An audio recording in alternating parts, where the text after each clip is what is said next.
Hello बच्चों, let's read the question. The question says, choose three examples to show the contribution of culture to the growth of nationalism in Europe. तो Europe में nationalism की feeling को बढ़ाने के लिए culture का क्या योगदान है, इसको हमें तीन एग्जाम्पल्स के साथ बताना है. पहला पॉइंट है, art and poetry, stories and music helped in expressing and shaping nationalist feeling.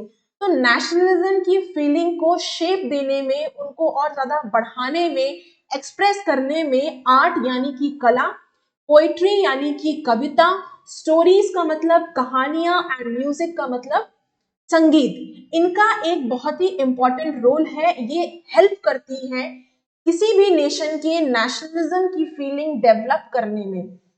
Romantic artists and poets focused on emotions, intuitions, and mystical feelings instead of reason and science.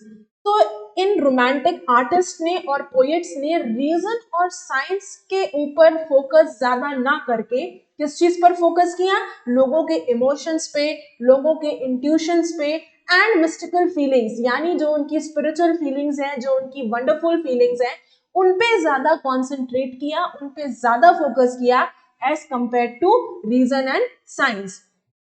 For example, Karol Kurpinski, Poland, ये Poland का रहने वाला था. इसने music और opera के help से लोगों के अंदर नेशनलिज्म की फीलिंग को बनाए रखा. Second point, folk song, dance and poetry were regarded as the true spirit of the nation. तो किसी भी नेशन के लिए, किसी भी देश के लिए जो उसका ट्रू स्पिरिट होता है वो होता है फोक डांस यानी लोक संगीत, फोक डांस यानी कि लोक नृत्य, फोक सॉन्ग यानी लोक संगीत एंड फोक पोएट्री यानी लोक कविता. तो ये चीजें जो हैं वो किसी भी नेशन के लिए एक ट्रू स्पिरिट होती है. देयरफॉर इसलिए collecting and recording the different forms of folk culture was important for nation building. तो इसलिए नेशन बिल्डिंग के लिए ये जो फोक डांस है, जो फोक पोइट्री है, फोक सॉन्ग है, इसको एक जगह प्रिजर्व करना चाहिए, एक जगह इकट्ठा करना चाहिए, एक जगह उसका रिकॉर्ड होना चाहिए.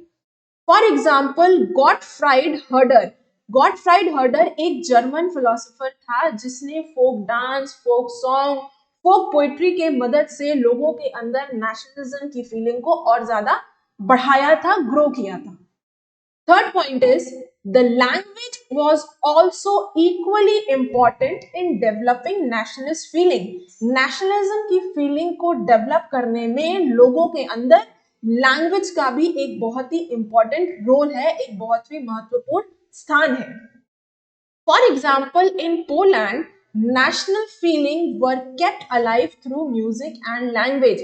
पोलैंड में म्यूजिक यानी संगीत, लैंग्वेज यानी भाषा, तो पोलैंड में म्यूजिक और लैंग्वेज की हेल्प से लोगों के अंदर, पोलैंड के लोगों के अंदर नेशनलिज्म की फीलिंग को बनाए रखा था.